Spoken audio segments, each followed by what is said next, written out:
Subscribe करें संस्कार TV को और हमारे वीडियोस को सबसे पहले देखने के लिए बेल आइकन को दबाना न भूलें।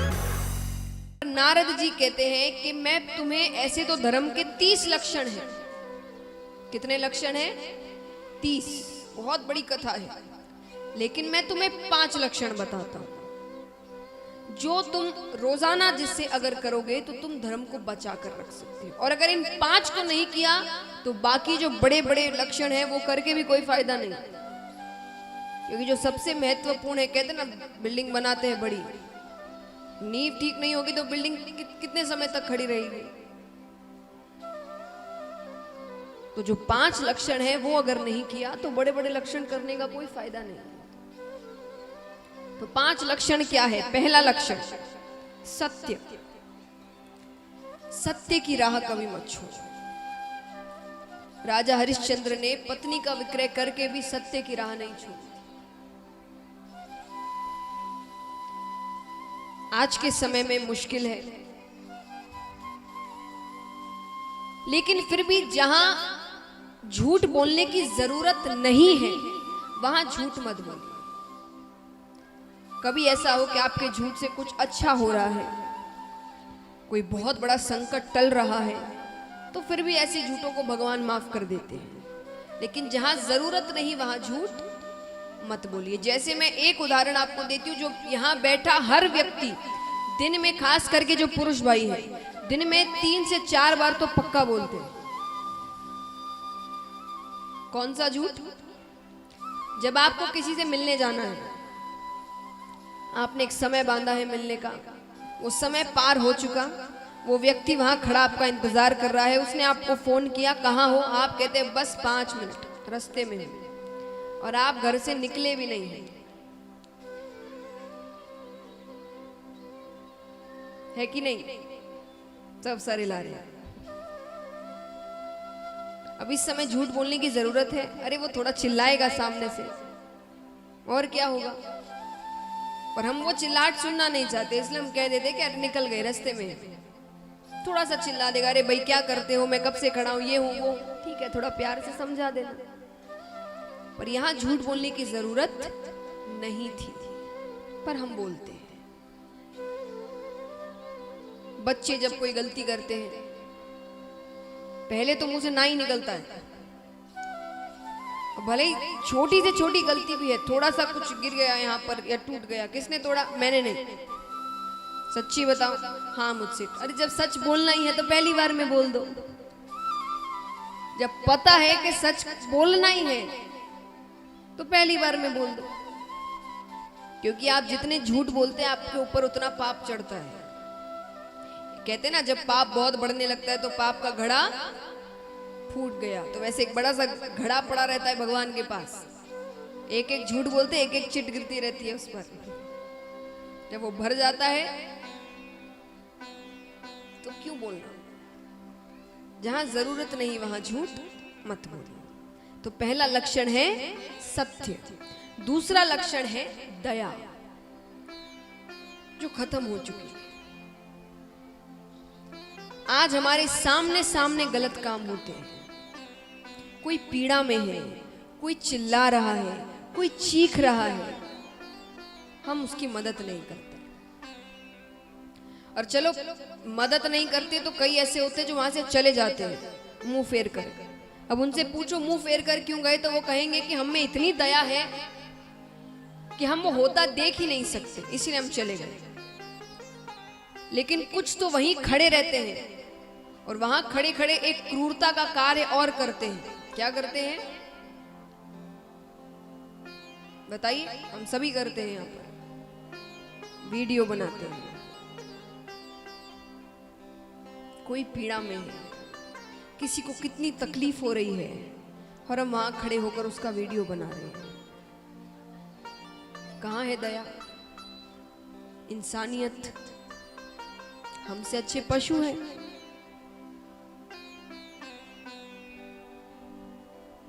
एक पशु आजू बाजू और उसे ऐसा कुछ दिखे जहां कुछ, वो पशु पहले भागता है और हम खड़े होकर वीडियो बनाते हैं। इंसानियत से बड़ा कोई धर्म नहीं है। ये समझ लीजिए आप। अगर आप अच्छे इंसान नहीं हैं तो आप में कुछ भी अच्छा नहीं है, क्योंकि भगवान ने सबसे पहले आपको इंसान बनाकर ही भेजा है। बाकी सारी चीजें, धर्म, जाति, घर, परिवार, ये सब आते हैं। पहले आप एक इंसान हैं, और अगर आपने इंसानियत नहीं दिखाई अपनी, तो बाकी कितने ही आप बड़ी बड़ी धर्म की बातें कर लीजिए, वो कोई मायने नहीं रखता। और जिसमें दया नहीं, वो फिर कैसा इंसान है? मैं आपसे ये नहीं कहती कि आप अपनी जान को जोखिम में डालकर मदद करिए, नहीं, अपनी जान सबको प्यारी है, लेकिन जहां आपका सिर्फ एक आवाज उठाना, मान लीजिए आप सामने देख रहे हैं कुछ ऐसी हरकत हो रही है जो आपको पता है कि अगर आपने एक आवाज उठाई तो वो शांत हो जाएगा, वहां कुछ नहीं होगा। सिर्फ किसी बड़े या किसी बुजुर्ग या किसी अच्छे व्यक्ति की आवाज उठाने की देर है वहां। लेकिन हम क्या करते हैं? हमें क्या करना है? हमारे साथ थोड़ी हो रहा है। कहते ना, एक बहुत ही अच्छी बात है, स्वच्छता के ऊपर ही कहते, पर ये भी आप पर ही निर्भर होगा। जैसे मान लीजिए आप अपना घर बड़ा साफ रखते हैं, पर आजू बाजू गंदगी रखते हैं, तो वो गंदगी आपके घर तक तो पहुंचेगी। बीमारियां आपके घर भी पहुंचेगी। अगर हवा में ही गंदगी हो रही है, आजू बाजू मिट्टी में, पानी में गंदगी हो रही है, तो वो गंदगी आपके घर भी पहुंचेगी। उसी प्रकार जब पाप आपके सामने हो रहे और आप ये सोच कर के हमें क्या, वो एक दिन आप तक भी आएगा। तो जहां आवाज उठा सकते हो, सिर्फ एक आवाज उठाने से गलत रुक सकता है, वहां अपनी आवाज उठा दो। भगवान ने इंसान बनाया है, इंसानों जैसा कुछ कार्य तो करे, ऊपर जाकर भगवान के सामने आंख मिलाने लायक तो रहे, वरना भगवान कहेंगे कि नीचे जाकर अपने लिए छोड़कर तुमने क्या किया? जीवन भर तो अपने लिए जिए, तो अपने लिए, अपने परिवार के लिए अपनी इच्छाएं पूरी की, बस इतना ही किया। तो ऐसे तो पशु भी करते हैं। मैंने क्यों तुम्हें इंसान बनाया? तो ऐसे कुछ कार्य अपने जीवन में करे कि ऊपर जाकर भगवान से आंख मिलाने लायक रहे कि हाँ, हमने कुछ अच्छा काम किया है। तो दूसरा लक्षण है दया। तीसरा लक्षण है पवित्रता। घर को पवित्र रखे, मन को पवित्र रखे, शरीर पवित्र रखे। जितनी पवित्रता होगी जिस घर में, उस घर में लक्ष्मी आती है। जिस घर में गंदगी होती है वहां दरिद्रता आती है। इसलिए कहते हैं पवित्रता रखिए। चौथा लक्षण है तपश्चर्या।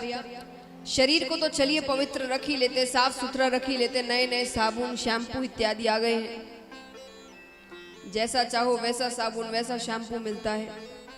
लेकिन शरीर जितना साफ है, मन उतना ही काला है, विचार उतने ही बुरे हैं, वाणी उतनी ही खराब है।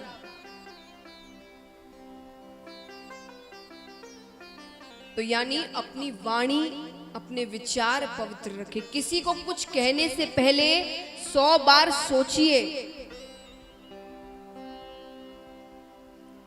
और मान लीजिए अगर आप ये कहते हैं कि हमारे पास इतना समय नहीं है कि हम बैठकर 100 बार सोचे, तो मत सोचना 100 बार। एक बार ये सोच लेना कि जो भी मैं कहने जा रहा हूं या जा रही हूं, वही बात अगर किसी और ने मुझसे कही तो मुझे कैसा लगे। और अगर आपको लगे कि नहीं, मुझे तो अच्छा नहीं लगेगा, तो किसी और से मत कहना। कहते ना, अमीर हो कि गरीब हो, तकलीफ दोनों को एक समान होती है। एक तरफ एक अमीर खड़ा है, एक तरफ एक गरीब खड़ा है, दोनों को थप्पड़ मारोगे तो क्या अमीर को दर्द बहुत ज्यादा होगा और गरीब को दर्द नहीं होगा? ऐसा है? ऐसा है क्या कि गरीब कहे मुझे तो लगी ही नहीं? दोनों को दर्द उतना ही होता है, तकलीफ उतनी ही पहुंचती है, बुरा उतना ही लगता है। तो किसी को कुछ कहने से पहले एक बार सोचिए कि हम जो भी कह रहे हैं, अगर वो सामने वाले ने हमसे कह दिया कभी, या किसी और ने कभी हमारे साथ ऐसा कर दिया, तो हमें कैसा लगेगा? ये सोच रख कर किसी से कुछ भी कहें। अच्छे विचार मन में रखें, किसी के बारे में बुरा ना सोचें। और 5वां लक्षण है तितिक्षा, यानी भगवान जो भी दे उसे प्रसाद समझकर ग्रहण करो। जो भी दे, चाहे वो दुख संकट इत्यादि ही क्यों ना हो। कई बार मैंने देखा है कि जब सुख के दिन रहते हैं भगवान को बड़ा पूछते हैं, बड़ा धन्यवाद करते हैं, पर जब दुख के दिन आते हैं तो कई तो भगवान पर चिल्लाते हैं, कई भगवान ही बदल लेते हैं। ये सोच कर के ये अच्छे नहीं है, ये हमें दुख के दिन दे रहे हैं। तो मैं एक बात आपको समझाऊंगी उदाहरण के साथ, शायद उससे आपको ये समझ आए, या अगली बार जब आप पर दुख आएंगे तो आप उतने चिंतित नहीं होंगे जितना आप पहले हुआ करते थे, अगर आपने इस बात को सही तरीके से समझ लिया। पहली बात, भगवान को हम अपना क्या मानते हैं बताइए? भगवान को हम क्या मानते? नाम से कहते ना उन्हें परम पिता, यानी सबके पिता, वो सबके माता पिता है। इसीलिए तो उनसे जाकर मांगते हैं, माता पिता से ही मांगते हैं। धरती पर एक माता पिता है जिनसे जाकर कुछ चाहिए तो मांगते हैं, ऊपर वो माता पिता है जिनसे जो भी चाहिए उनसे मांगा जाता है। तो पिता है हमारे। अब समझिए बात को, ध्यान से सुनिए। एक माता है, वो अपने घर के दरवाजे पर खड़ी है, उसके सामने कुछ बच्चे खेल रहे हैं, मोहल्ले के ही बच्चे हैं, उसमें से उनका बच्चा भी खेल रहा है और सारे बच्चे बड़े प्यारे लग रहे हैं।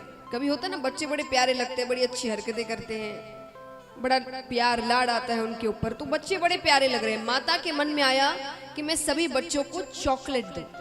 उनके घर पे कई चॉकलेट्स पड़ी थी, उन्होंने काम मनाया सबको चॉकलेट दूं या मिठाई दूं। तो वो दे सकती है? हाँ कि ना? जोर से कहिए। आप अपने ऊपर लेकर सोचिएगा, आपको कुछ बच्चे अच्छे लग रहे हैं, आपका मन क्या है इन्हें कुछ भेंट स्वरूप दूं, तो आप दे सकते हैं? हाँ। थोड़ी देर बाद वो काम करने चली गई, फिर वापस बाहर देखने आ रही है एक बार के बच्चे क्या करें। उन्होंने देखा बच्चे बड़ी शैतानी कर रहे हैं, बहुत शैतानी कर रहे हैं। तो उन्हें बड़ा क्रोध आ रहा है। शैतानी ऐसी नहीं जो प्यारी लग रही है, जिनसे माता को क्रोध आ रहा है कि ये गलत कर रहे हैं। और माता के मन में आया कि मैं खींच कर एक थप्पड़ मारूं सबको।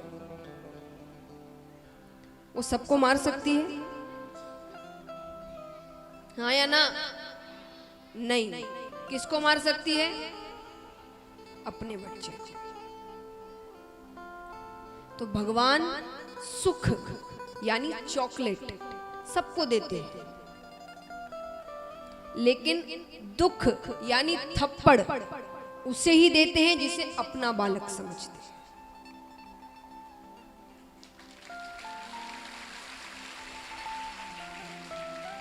और अपना बालक यानी, अब आप कहोगे अपना बालक तो कभी भी तो माँ बाप ऐसे थोड़ी करते हैं कि जब मन चाहा घर पर आए बच्चे को थप्पड़ मार दिया।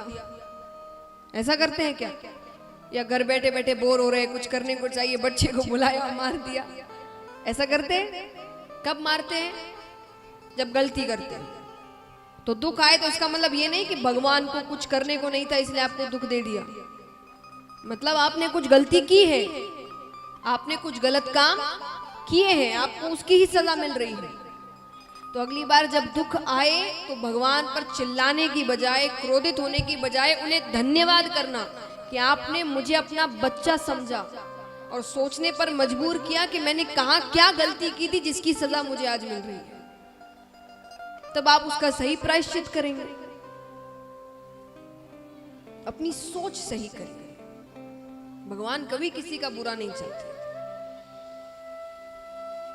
तो महाराज, पांचवा लक्षण है तितिक्षा, कि वो जो भी दे उसे प्रसाद समझकर ग्रहण करो।